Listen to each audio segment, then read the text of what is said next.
Una de las historias más increíbles de una de las personas más famosas de la Biblia y el pacto que Dios hizo con esa persona, que impactó nuestra vida de una manera muy especial. Vamos a estudiar eso en la lección que comienza ahora.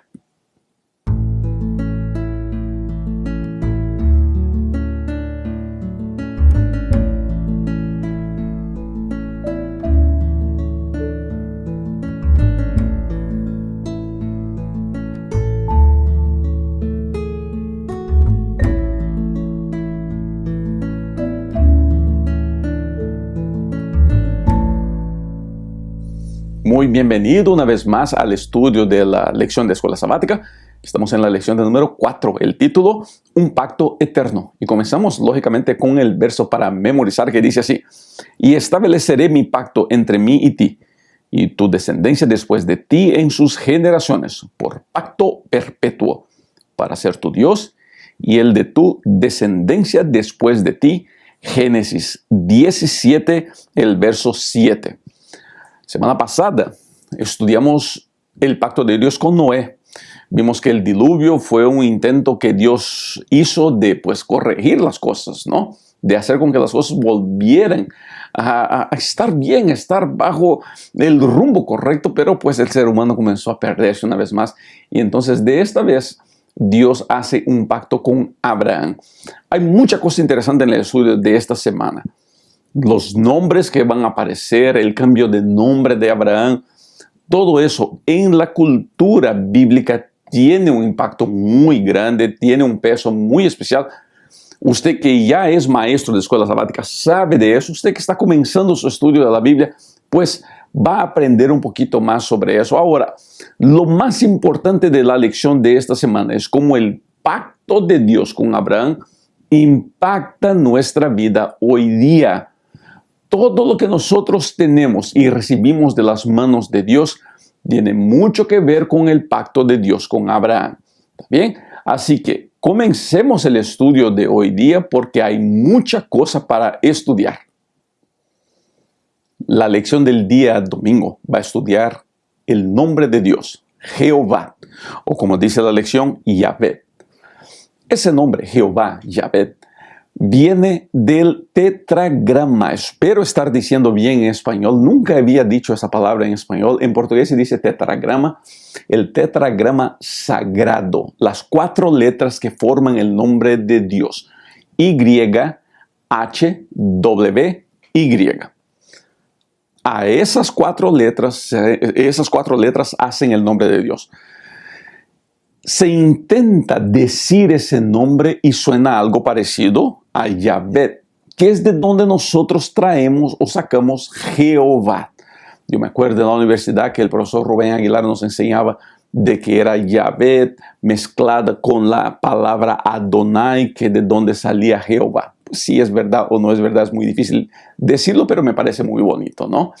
El nombre Jehová, Yahvé o las 4 letras sagradas, algunos estudiosos dicen que se basa en una palabra griega, una expresión griega que quiere decir ser. En otras palabras, Jehová es Dios diciendo lo que es, presentando sus credenciales, presentando sus características. De ahí tiene lógica lo que él dice en Éxodo cuando se presenta a Moisés y donde dice, yo soy lo que soy. Dios siempre se va a presentar por todo lo que es y todo lo que puede hacer. No en un intento de mostrarse frente a la humanidad, y sí en generar confianza en nuestro corazón para poder seguirlo a Él.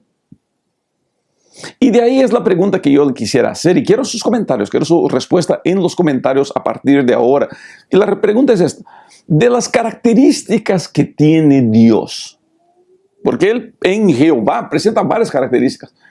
¿Cuál es la característica de Dios que más le gusta a usted? ¿Qué más le impacta a usted? Yo quisiera ver su respuesta. De verdad, sabe que yo leo los comentarios. No puedo contestar todos ellos, pero leo los comentarios y marco que me gustó cada uno de esos comentarios. Para usted, ¿cuál es la característica de Dios que más le gusta a usted? ¿O la característica de Dios que más la necesita a usted hoy día? Hay un dicho, una información que un día escuché, que dice que Dios trae 52 nombres diferentes en la Biblia. Y hay una música que me gusta mucho donde dice que el nombre predilecto de Dios es Padre. Yo no sé, pero sé una cosa. Una de las escenas más emocionantes de la Biblia para mí es el padre del hijo pródigo corriendo para abrazarlo. Y yo me imagino Dios corriendo en nuestra dirección para abrazarnos, para cuidarnos y para decirnos, hijo, no importa lo que hiciste, yo te amo, yo te quiero, yo te voy a salvar. La lección del día lunes va a presentar un otro nombre de Dios, ahora El Shaddai, que es un nombre que me gusta mucho, El Shaddai. Me acuerdo mucho de la música El Shaddai y no la voy a cantar aquí porque eso le va a hacer daño a sus oídos. Ahora, El Shaddai es la unión de dos palabras. El, que era la expresión común entre el pueblo para referirse a una divinidad. Shaddai quiere decir el Todopoderoso. El Shaddai, en términos generales, quiere decir el Dios que es el Todopoderoso. Recuerde eso, en los tiempos bíblicos había un Dios para cada cosa. El Dios de la lluvia, el Dios de la siembra, el Dios de la cosecha, el Dios de la fertilidad. Y ahí vamos. Entonces Dios se presenta superior a todos estos dioses. Y dice, yo soy el Shaddai, yo soy el Dios Todopoderoso. Este solamente puede con la siembra, yo puedo con la siembra y con la cosecha. Ese puede solamente con la lluvia, yo puedo con la lluvia y con el sol. ¿Te das cuenta? Entonces, el Shaddai es una manera de Dios decir que puede todas las cosas. ¿Por qué es importante ese nombre? Porque cuando Dios se presenta como el Shaddai a Abraham en Génesis, el capítulo 17, el verso 1, se presenta a un Abraham de 99 años que trae una esposa que es estéril, un hombre sin hijos, lógicamente, sin descendencia, un hombre que cuando se muriera, su nombre iba a desaparecer. Entonces, el Shaddai, el Dios que puede todas las cosas, se presenta y le dice así, Abraham, yo sé que piensas que no vas a tener descendencia y que pues tu nombre se va a acabar, pero yo te voy a dar hijos, te voy a ser padre de una gran multitud, tu esposa estéril te va a dar la luz a un hijo y tu nombre jamás será apagado. Y en tu descendencia, Abraham, bendeciré a todo el mundo, a toda la humanidad. Esa es una promesa increíble. Lo que Dios está dispuesto a hacer, el Shaddai, el Todopoderoso, para Abraham fue la manera de llamarlo para estar con él, de llamarlo para ser con él. Y querido amigo, escucha lo que te voy a decir. Ese mismo Dios, el Shaddai, el Dios Todopoderoso, está delante de ti ahora. Y Él te está diciendo a ti, hijo, yo quiero cambiar tu vida. Quizá pienses que no hay manera de cambiar tu vida, pero yo te quiero cambiar la vida. Yo te quiero hacer más feliz, te quiero hacer una persona mejor. Quiero hacer con que tu hogar tenga paz. Quiero hacer con que las cosas funcionen para ti. Quiero hacer de ti una persona exitosa, una persona feliz, una persona que alcanza sus objetivos. Lo único que tienes que hacer es entrar en pacto conmigo. Ahí yo te pregunto, ¿no valdría la pena hoy día tomar la decisión de hacer un pacto con Dios? Después de pasarnos 2 días estudiando los nombres de Dios, vamos a ver el nombre de Abraham con Abraham. La diferencia entre esos dos nombres. Abraham quiere decir el padre es exaltado. Abraham quiere decir padre de una multitud. En los tiempos bíblicos, el nombre tenía una importancia muy grande. La lección, por ejemplo, habla del nombre de Daniel, que significa Dios es juez. Joel, Jehová es Dios. Natán, don de Dios, regalo de Dios. Cada nombre era no solamente un nombre, era una oración que se hacía sobre ese infante, sobre ese niño o sobre esa niña. El deseo de los padres para ellos. Dios se le aparece a Abraham y le dice, te voy a cambiar el nombre porque quiero que entiendas que cuando yo llego a tu vida, las cosas tienen que cambiar y van a cambiar para mejor. Eres Abraham, un padre exaltado sin hijos, pero ahora serás Abraham, un padre de muchas multitudes. Esa es la transformación que Dios quiere hacer en nuestra vida. La lección del día martes se dedica a hablar de esa transformación, de lo que Dios está dispuesto a hacer por nosotros. Y mira, yo sé que seguramente entre las muchas personas que ven este video hay gente que lucha con características personales. ¿Y cuántas veces me puedo imaginar usted mirándose al espejo y dijo así, Señor, ¿cómo yo quisiera ser diferente? ¿Cómo yo quisiera mejorar? ¿Cómo yo quisiera que mi vida fuera diferente? ¿Cómo yo quisiera que las cosas fueran diferentes? Ah, Dios mío, ayúdame a ser diferente. Ayúdame a mejorar. Parece tan difícil, ¿no? ¿Cuántas veces usted ya le prometió a Dios que cambiaría y no ha logrado? De ahí la importancia de la lección de esta semana y entender que Dios quiere hacer cambios en nuestra vida, que Dios quiere transformar nuestra manera de ser. Pero permítame, además de eso, sacar una otra lección que no está explícita en la lección, pero algo que me llama mucho la atención, que es la importancia de afirmar a las personas. Una de las cosas que Dios hace muy a menudo en la Biblia es afirmar a las personas, decir, mira, tú eres una bendición, tú eres bueno, tú eres valiente, tú eres exitoso, aunque la persona no sea. Y en el caso aquí, Dios hace eso, le da un nuevo nombre a Abraham para darle un nuevo significado a la vida. Nosotros necesitaríamos tener un poquito más de cuidado con la manera como hablamos con nuestros prójimos, nuestra familia, la manera como nos tratamos, porque esos nombres pueden afirmar o pueden acomplejar. Usted que es papá, usted que es mamá, tenga mucho cuidado la manera como trata a sus hijos. Afírmelos. Hijito, eres una bendición. Aunque el hijo pues sea un dolor de cabeza. Eres una bendición, mi hijo, mi hija, me traes mucha alegría. Mientras más afirmaciones les doy a mis hijos, más sólidos crecen. Mientras más afirmo a mi esposa, mientras más afirmo a mi esposo, mejor es la sanidad y la vida de la relación matrimonial. Si hay una cosa de entre las muchas cosas que podemos aprender de los nombres en la Biblia, es como buenos nombres traen buenas memorias, restauran vidas. El cambio de nombre que Dios le hace a Abraham no solamente es un ejemplo de lo que Dios quiere hacer en nuestra vida, pero un ejemplo de lo que nosotros podemos hacer en la vida de las personas que están a nuestro alrededor. La lección del día miércoles va a contar las etapas del pacto de Dios con Abraham, ¿no? Cómo Dios primero se acerca a Abraham, cómo Dios le hace una promesa a Abraham y cómo Abraham responde a esa promesa a través de sacrificios. Si usted quiere entrar en detalles de los símbolos expresados en esa porción de la Biblia, pues vaya, porque hay mucha belleza. Yo no voy a entrar allá, ¿está bien? Yo no voy a entrar a esos detalles de estos símbolos, primero porque yo no tengo tiempo para explorar toda la lección, pues porque eso nos llevaría 1 hora y tanto. Pero además de eso, porque me llama la atención algunas cosas en el pacto que Dios hace con Abraham. Primero, como el pacto de Dios con el ser humano es siempre Dios buscando al ser humano. Siempre. Nunca es el ser humano buscándole a Dios. Desde la caída del ser humano, Dios busca al ser humano. Desde el pecado de nuestros primeros padres, Dios busca al ser humano. O sea, toda la Biblia y todos los pactos son basados en gracia. ¿Sabe por qué? Porque Dios no gana nada. Dios no gana nada en buscarnos a nosotros, pero Dios insiste en buscarnos a nosotros. Con Abraham fue la misma cosa. Dios buscó a Abraham. ¿Por qué? Porque quería salvar la humanidad. Y eso es gracia.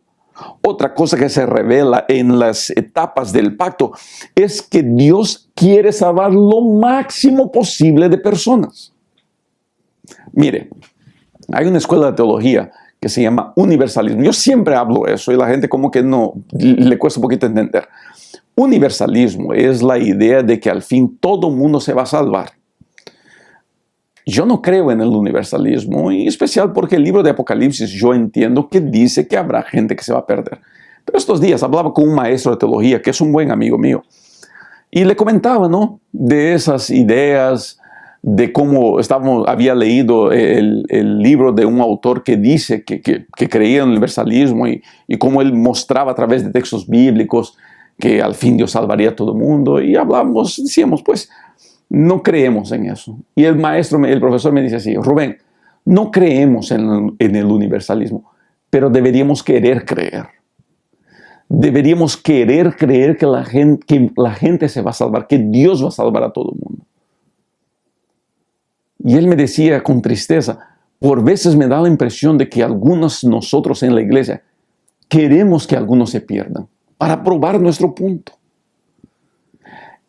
El pacto de Dios con Abraham y con la humanidad es una de las más grandes, si no la más grande demostración de que Dios quiere salvar a todo mundo y que el pacto no estaba limitado al pueblo, los descendientes de Abraham nomás, porque la Biblia muestra que los descendientes de Abraham no son del pueblo judío nomás.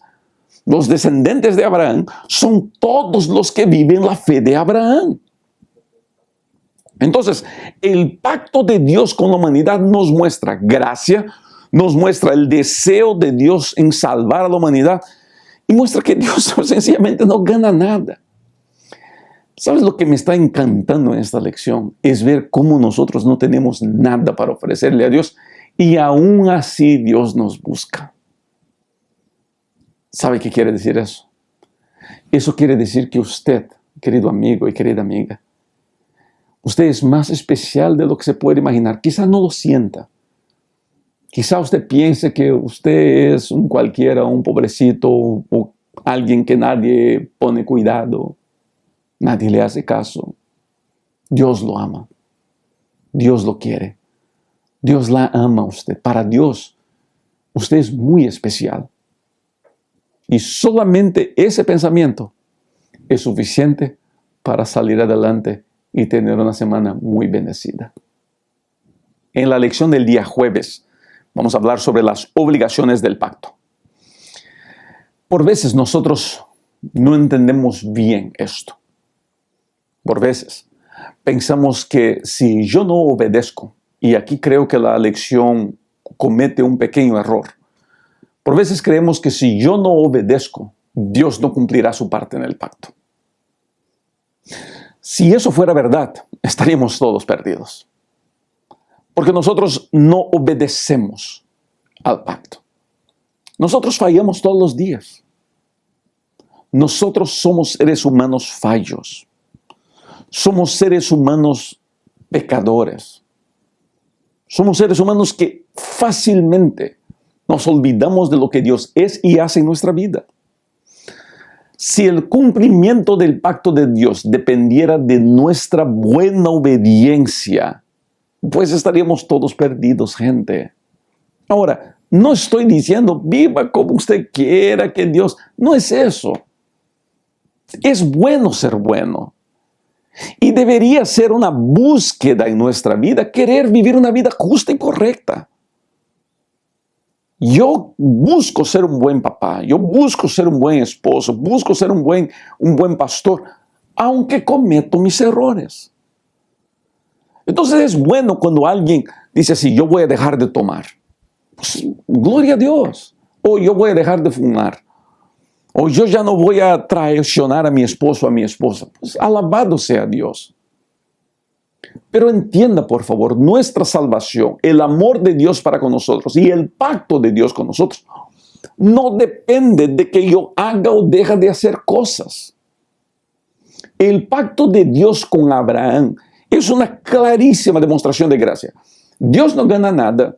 Dios busca a Abraham. Dios promete a Abraham. Dios cambia la vida de Abraham. Dios transforma a Abraham. Dios le da a Abraham cosas que Abraham jamás en su vida soñó tener. ¿Y qué es lo que Dios recibió? ¿Qué es lo que Dios recibe de Abraham? ¿Mentiras? ¿De que Sara no era su esposa?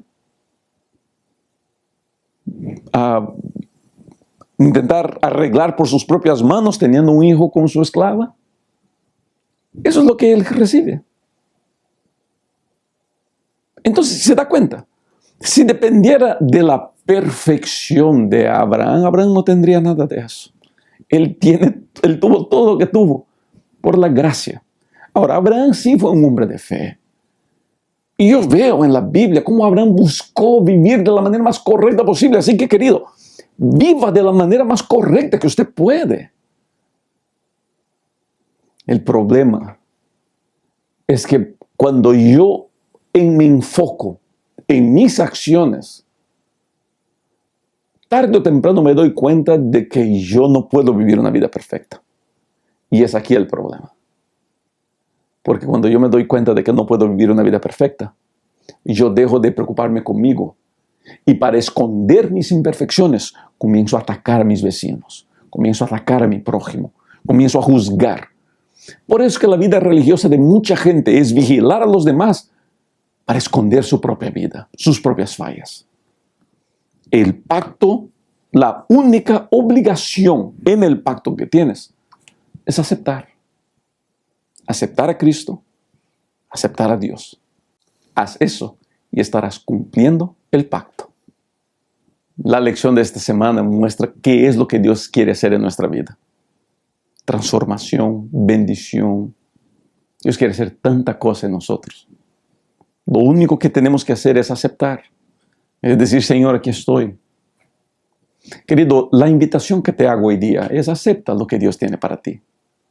Acepta la voluntad de Dios para ti. Acepta lo que Dios quiere hacer en tu vida.